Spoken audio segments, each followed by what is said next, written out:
നമസ്കാരം, ദീപയാണ് കേട്ടോ. എന്തൊക്കെയുണ്ട് വിശേഷങ്ങൾ?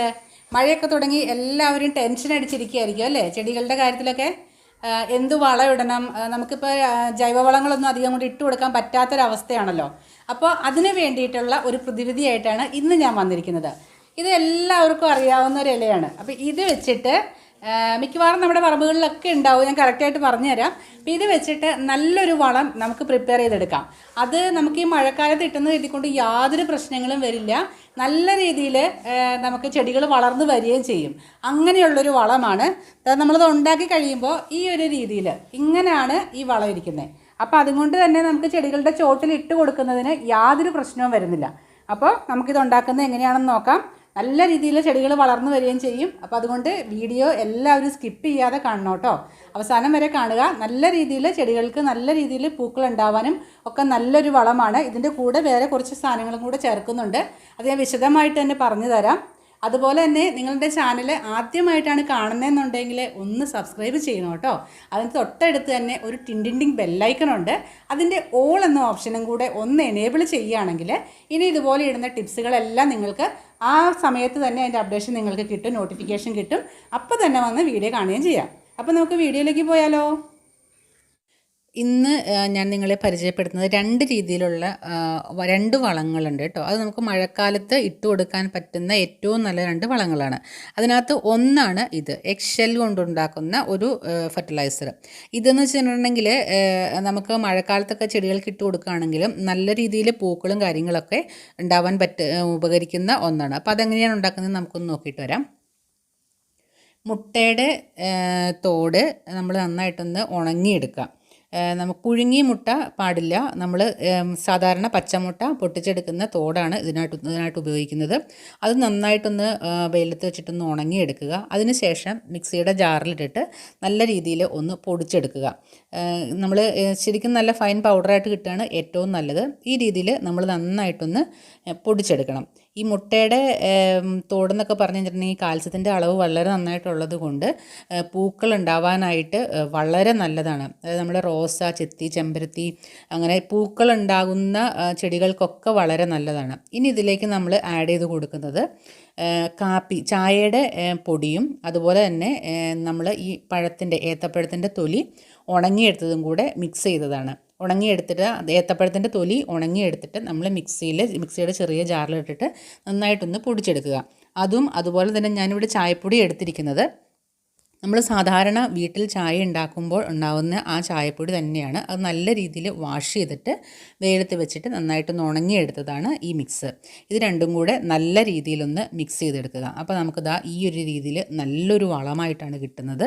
ഇത് നമുക്ക് ശരിക്കും ചെടികളുടെ ചോട്ടിൽ ഇട്ട് കൊടുക്കുകയാണെന്നുണ്ടെങ്കിൽ, അപ്പോൾ മഴക്കാലത്തൊക്കെ ആകുമ്പോൾ പൊടികൾ നമ്മൾ ഈ എക്സെല്ല് വെച്ചിട്ട് നമ്മൾ ലിക്വിഡായിട്ട് ഫെർട്ടിലൈസർ ഉണ്ടാക്കുന്നുണ്ട്, സ്ലറികളൊക്കെ ഒരുപാട് ഉണ്ടാക്കുന്നുണ്ട്. പക്ഷേ അതൊന്നും നമ്മുടെ ഈ മഴക്കാലത്ത് ഇട്ട് കൊടുക്കാൻ പറ്റാത്ത വളങ്ങളാണ്. ഇപ്പോൾ ഇതാവുമ്പോൾ നമുക്ക് മഴക്കാലത്ത് ഇട്ട് കൊടുക്കുന്നതിന് യാതൊരു പ്രശ്നവും വരുന്നില്ല. ഇത് നമുക്ക് ചെടികളുടെ ചോട്ടിൽ ഒന്ന് ഇട്ട് കൊടുക്കാം.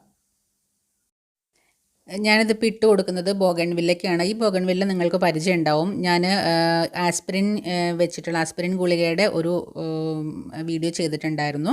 നല്ലൊരു ഫാസ്റ്റ് ഗ്രോവിങ് ഫെർട്ടിലൈസർ ആണെന്ന് പറഞ്ഞിട്ട്. അപ്പോൾ ആ വീഡിയോയിൽ കാണിച്ച ഒരു ഇല പോലും ഉള്ളാണ്ടിരുന്ന് മുരടിച്ച് നിന്ന ബോഗൺവില്ലയാണ് കേട്ടോ ഇത്. നല്ല രീതിയിൽ കിളിർത്ത് വന്നിട്ടുണ്ട്.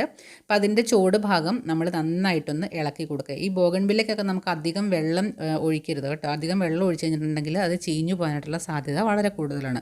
അപ്പോൾ അതുകൊണ്ട് അതിൻ്റെ മണ്ണ് ഡ്രൈ ആവുന്ന അനുസരിച്ചിട്ട് വെള്ളം ഒഴിച്ചു കൊടുക്കുക. ആദ്യം തന്നെ നമ്മൾ ഈ ഫെർട്ടിലൈസർ ഇട്ട് കൊടുക്കുമ്പോൾ മണ്ണൊക്കെ നന്നായിട്ട് ഇളക്കിയിട്ട് വേണം ഇട്ട് കൊടുക്കാനായിട്ട്. കാരണം അത് നമ്മൾ വെള്ളം ഒഴിക്കുന്ന സമയത്ത് ശരിക്കും മണ്ണിലേക്ക് ഒന്ന് ലയിച്ച് ചേരാൻ വേണ്ടിയിട്ടാണ്, അബ്സോർബ് ചെയ്യാൻ വേണ്ടിയിട്ടാണ് അങ്ങനെ ചെയ്യുന്നത്. അപ്പോൾ എന്നിട്ട് ഇതിൻ്റെ ചുറ്റും നല്ല രീതിയിൽ ഇട്ട് കൊടുക്കുക. ഈ മുട്ടയുടെ തോടുള്ളത് കൊണ്ട് തന്നെ നമ്മുടെ റോസച്ചെടിക്കൊക്കെ ഇട്ട് കൊടുക്കുന്നത് വളരെ നല്ലതാണ് കേട്ടോ. അത് നല്ല രീതിയിൽ നല്ല ഫ്ലവർ തരും. ഞാൻ അതിൻ്റെ വീഡിയോ കാണിച്ചു തരാം. ഞാൻ ഇട്ട് കൊടുക്കാറുണ്ട് റോസച്ചെടികൾക്കെല്ലാം. അതിന് ശേഷം നമ്മൾ എന്താ ചെയ്യേണ്ടതെന്ന് വെച്ചിട്ടുണ്ടെങ്കിൽ ഇതൊന്ന് ഇട്ട് കൊടുത്തതിന് ശേഷം ആ മണ്ണ് ഒന്ന് ഇളക്കി കൊടുക്കുക. അപ്പോൾ അതിൻ്റെ മുകൾ ഭാഗത്ത് മാത്രമായിട്ട് കിടക്കാതെ ഈ വെള്ളം ചെല്ലുമ്പോഴത്തേക്കും ശരിക്കും ഇത് ആ മണ്ണിലേക്ക് തന്നെ, മണ്ണിൻ്റെ ഉള്ളിലേക്ക് അങ്ങോട്ട് ചേർന്ന് പൊക്കോളും. നമ്മളെപ്പോഴും വളമിട്ട് കൊടുത്തതിന് ശേഷം നല്ല രീതിയിൽ ഒന്ന് നനച്ചു കൊടുക്കുക. അതുപോലെ അതുപോലെ വൈകുന്നേര സമയങ്ങളിൽ ഈ വളമിടുന്നതാണ് ഏറ്റവും നല്ലത്. കാരണം വെയിലില്ലാത്തത് കൊണ്ട് ഇത് ശരിക്കും കുറച്ച് സമയം നനവോടുകൂടി കിടന്നിട്ട് ചെടികളുടെ വേരുകളും മണ്ണുമെല്ലാം അബ്സോർബ് ചെയ്യാനായിട്ട് എളുപ്പമുണ്ടാവും. ഈ റോസാ ചെടിയിലൊക്കെ ഞാൻ 2 ആഴ്ച കൂടുമ്പോൾ ഈ ഫെർട്ടിലൈസർ ഇട്ട് കൊടുക്കാറുണ്ട്. നല്ല രീതിയിൽ പൂക്കൾ തരുന്നുമുണ്ട്. നല്ല ബുഷിയായിട്ട് തന്നെ ഈ റോസാ ചെടി വളർന്നു വരുന്നുമുണ്ട്. അപ്പം ഇതൊന്ന് യൂസ് ചെയ്ത് നോക്കുക. ഇനി നമ്മളുടെ അടുത്ത വളത്തിലേക്ക് പോവാം. ഇത് ഞാൻ കഴിഞ്ഞ വീഡിയോയിൽ കാണിച്ച സെയിം ഇലകൾ തന്നെയാണ് കേട്ടോ. സീമക്കൊന്നയുടെ ഇല തന്നെയാണ്. ഇത് അന്ന് ശരിക്കും നമ്മൾ കാണിച്ചത് ഓർക്കിഡും അതുപോലുള്ള ചെടികളൊക്കെ നല്ല രീതിയിൽ ബേബി പ്ലാന്റ്സ് ഉണ്ടാവാൻ വേണ്ടിയിട്ടുള്ള ലിക്വിഡ് ഫെർട്ടിലൈസർ ആയിരുന്നു. ഇത് ശരിക്കും നമുക്ക് മഴക്കാലത്ത് യൂസ് ചെയ്യാൻ വേണ്ടിയിട്ടുള്ള വളങ്ങളാണ്. ഇത് സീമക്കൊന്നയുടെ ഇല ഇതുപോലെ നമ്മൾ ഊരിയെടുക്കുക. അതിനുശേഷം നമുക്ക് ഈ ഇലകളൊക്കെ ഒന്ന് ഉണങ്ങിയെടുക്കണം. ഉണങ്ങിയെടുക്കാനായിട്ട് ഇപ്പോൾ ശരിക്കും വലിയ മഴ അങ്ങോട്ട് സ്റ്റാർട്ട് ചെയ്യാത്തതും കൊണ്ട് ഇപ്പോൾ നമുക്ക് നന്നായിട്ട് തന്നെ ഉണങ്ങിക്കിട്ടും. ഒറ്റ ദിവസം കൊണ്ട് തന്നെ നല്ല രീതിയിൽ ഉണങ്ങിക്കിട്ടും. ഇത് നമ്മൾ വെയിലത്തിട്ട് ഉണങ്ങാതിരിക്കുക, അതിൻ്റെ ഗുണങ്ങളൊക്കെ നഷ്ടപ്പെടും. അപ്പോൾ അതുകൊണ്ട് തണലത്ത് തന്നെ ഇട്ട് ഉണങ്ങാനായിട്ട് പ്രത്യേകം ശ്രദ്ധിക്കുക. ഇതിങ്ങനെ ഇരുന്ന് കഴിഞ്ഞിട്ടുണ്ടെങ്കിൽ പെട്ടെന്ന് ഉണങ്ങൂലാന്ന് തോന്നിയത് കൊണ്ട് ഞാൻ കുറച്ചും കൂടെ ഒന്ന് വിരിച്ചിടുന്ന രീതിയിൽ കുറച്ചും കൂടെ ഒരു ഷീറ്റ് ഇട്ടിട്ട് അതിൻ്റെ മുകളിൽ നന്നായിട്ടൊന്ന് വിരിച്ചിട്ട് പെട്ടെന്ന് തന്നെ എനിക്കൊരു 3-3.5 മണിക്കൂറും കൊണ്ട് നല്ല രീതിയിൽ ഇത് ഉണങ്ങിക്കിട്ടി. ഇതുപോലെ നമ്മളൊക്കെ ഒന്ന് ഉണങ്ങിയെടുക്കുക. അതും ഇതിൻ്റെ ഇലകളൊക്കെ ശരിക്കും നമ്മൾ പിടിച്ചു നോക്കുമ്പോൾ നല്ല രീതിയിൽ പൊടിഞ്ഞ് വരുന്ന രീതിയിൽ വേണം ഉണങ്ങിയെടുക്കാനായിട്ട്. എനിക്കിവിടെ നല്ല രീതിയിലൊന്നും മഴ കിട്ടി തുടങ്ങിയിട്ടില്ല, അതുകൊണ്ട് പെട്ടെന്ന് ഉണങ്ങി കിട്ടി. നിങ്ങൾക്ക് നല്ല മഴയൊക്കെ ആണെന്നുണ്ടെങ്കിൽ നമ്മൾ ഈ ഉരുളി പോലുള്ള ഏതെങ്കിലും ഒരു പാത്രം എടുക്കുക, അതിനകത്തിട്ട് ചെറുതായിട്ടൊന്ന് ചൂടാക്കിയെടുക്കുക. അപ്പം ഇതേ രീതിയിൽ നമുക്ക് പൊടിഞ്ഞ് കിട്ടുന്ന രീതിയിൽ ആയി കിട്ടും. അപ്പോൾ ഇങ്ങനെയൊന്ന് ആയതിന് ശേഷം നമുക്കിത് പൊടിച്ചെടുക്കുകയാണ് ചെയ്യുന്നത്. ഇത് ശരിക്കും നമ്മൾ മിക്സിയിൽ ജാറിലിട്ടിട്ട് ശരിക്കും ഒന്ന് നല്ല രീതിയിലൊന്ന് പൊടിച്ചെടുക്കണം. ഇനി നമുക്ക് ആവശ്യമുള്ളത് മുട്ടയുടെ തോടാണ്. ഇത് ഞാൻ ആദ്യം പറഞ്ഞതുപോലെ തന്നെ പുഴുങ്ങിയ മുട്ട എടുക്കരുത്, പച്ചമുട്ടയുടെ തോടാണ്. അത് നല്ല രീതിയിൽ ഒന്ന് അതിൻ്റെ ആ ഉള്ളിലത്തെ എന്താ പറയുക ആ ഒരു ലിക്വിഡ് അതെല്ലാം ഒന്ന് ഉണക്കിയെടുക്കുക. ഉണക്കിയെടുത്തിട്ട് നല്ല രീതിയിൽ നമുക്ക് മിക്സിയിലിട്ടിട്ട് ഇതും ഒന്ന് പൊടിച്ചെടുക്കണം. കൊന്നയുടെ ഇല ഞാൻ പൊടിച്ചുകൊണ്ട് വന്നിരിക്കുന്നതാണ്. ഇങ്ങനെ ഈ രീതിയിൽ നമുക്കിതൊന്ന് പൊടിച്ചെടുക്കാം. ശരിക്കും കൊന്നയുടെ ഇല എന്നൊക്കെ പറഞ്ഞു കഴിഞ്ഞിട്ടുണ്ടെങ്കിൽ നമ്മൾ ചാണകത്തിന് പകരമായിട്ട് ഉപയോഗിക്കാൻ പറ്റുന്ന ഒരു വളമാണ് ഈ കൊന്നയുടെ ഇല. അപ്പോൾ അതുകൊണ്ട് അത്രയും ഗുണങ്ങൾ നമ്മുടെ ഈ വളത്തിലുണ്ടാവും. ചാണകവെള്ളം ഒന്നും ഈ മഴക്കാലത്ത് നമ്മൾ ഒഴിച്ചു കൊടുക്കേണ്ട യാതൊരു കാര്യമില്ല. അതിന് പകരം ഇങ്ങനെ ചെയ്താൽ മതിയാവും. ഇതിപ്പോൾ നല്ല രീതിയിൽ പൊടിഞ്ഞ് കിട്ടിയിട്ടുണ്ട്. ഇനി ഇതിലേക്ക് പൊടിച്ചു കൊണ്ടുവന്നിരിക്കുന്ന മുട്ടയുടെ തോടും കൂടെ നമ്മൾ ഇട്ട് കൊടുക്കുക. നല്ല രീതിയിലൊന്ന് മിക്സ് ചെയ്തെടുക്കുക. ഇത് നമുക്ക് ചെടികൾക്ക് ഇട്ട് കൊടുത്തു കഴിഞ്ഞിട്ടുണ്ടെങ്കിൽ നല്ല രീതിയിലുള്ള പൂക്കളും അതുപോലെ നല്ലൊരു ഫെർട്ടിലൈസറാണ്. നല്ല രീതിയിൽ തഴച്ചു വളരാനായിട്ടും ഒക്കെ ഹെൽപ്പ് ചെയ്യുന്ന ഒന്നാണ്. നമ്മളിത് ആഴ്ചയിൽ ഒരിക്കലോ അല്ലെങ്കിൽ ഒരു 10-12 ദിവസം കൂടുമ്പോഴൊക്കെ ചെടികൾക്ക് ഇട്ട് കൊടുത്തിട്ട് നന്നായിട്ട് നനച്ചു കൊടുക്കുകയാണെന്നുണ്ടെങ്കിൽ നല്ല രീതിയിലുള്ള ഗ്രോത്തും കാര്യങ്ങളും എല്ലാം ഉണ്ടാവും. നല്ല രീതിയിൽ പൂക്കളും എല്ലാം ഉണ്ടായി കിട്ടും. ഇനി നമുക്കിതും ചെടികൾക്കൊന്ന് ഇട്ട് കൊടുത്ത് നോക്കാം. നിങ്ങൾക്ക് യാതൊരു ടെൻഷനും അടിക്കേണ്ട കാര്യമില്ല. നമുക്കിത് നല്ല രീതിയിൽ തന്നെ ഗ്രോത്ത് ഉണ്ടാവുന്നതാണ്. ഞങ്ങൾ സ്ഥിരമായിട്ട് ഉപയോഗിക്കാറുള്ളതാണ്.